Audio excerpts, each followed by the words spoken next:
And here we have the finished handle. Finishing is by far the part that takes the longest.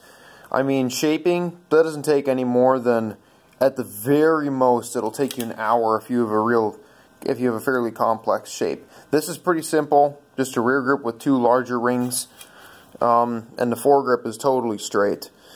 That's a fairly simple job, and my hands are big, so I just knock off the squeeze out, and then I cut away, and then I shape enough to just kind of make it even the whole way around.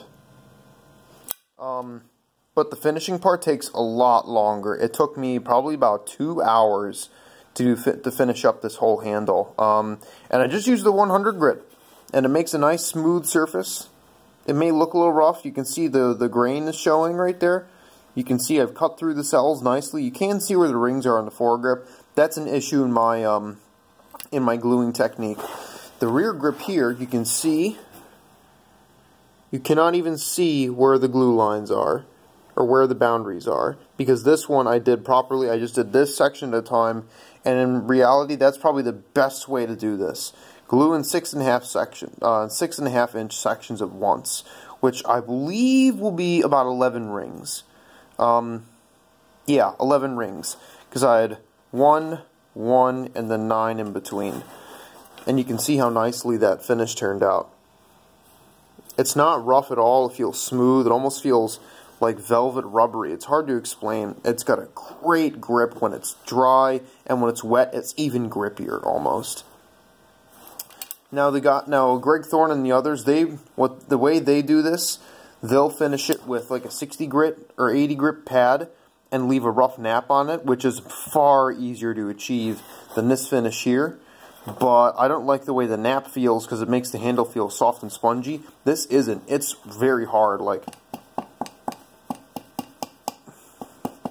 I can't really show it very well, but I can't even press my thumb into this handle. It's so rigid, and the handle is so light. It really is so light. And that's basically it. I mean, you could go finer if you want. I mean, it's diminishing returns past this point, but this is just 100 grit, and it gives a real nice finish. So that's my recommendation. That's the way I finish these. If you have a shorter handle, obviously it will take less time than doing a big crazy long one like this. This whole handle end to end is, I think it's 30 inches. It's a very long handle. It'd be fit for a surf rod. It's basic. Well, this is a surf rod. It's a surf fly rod. I wanted an obscenely long handle for this one especially. It's going to be throwing 750 grains minimum, and the rod's 14 feet long, so it has to have a nice long handle for me to get good leverage during the cast. Also, for balance too. This is a very tip-heavy rod, so I wanted to have that long foregrip to give me options of where to hold the rod under my arm. But anyways, that's not specific to Syncork, that's specific to the build.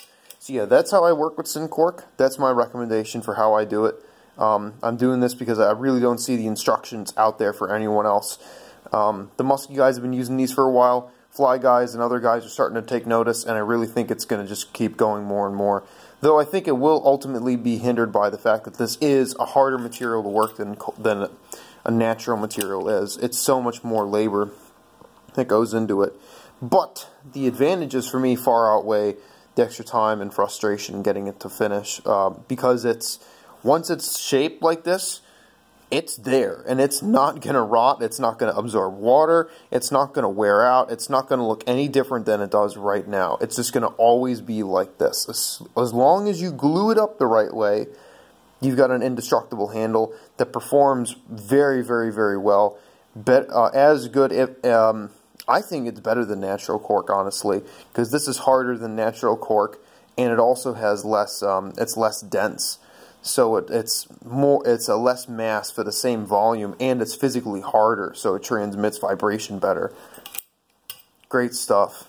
I wouldn't be surprised if I'm the only one who still uses it even after this vid, but maybe someone else will try it. Maybe it'll catch on. I really hope it does. Greg, the Thorne brothers really have a really great product here, and it's got a lot of potential for performance. And I think It's once cork gets to be too expensive, I think it's going to be, for high performance, it's going to be this or nothing. But yeah, that's how I work. That little bit of exposition really was not very necessary, but yeah, there you go. Yeah, there's the hand. That's how I work with it. Hopefully, it's helpful.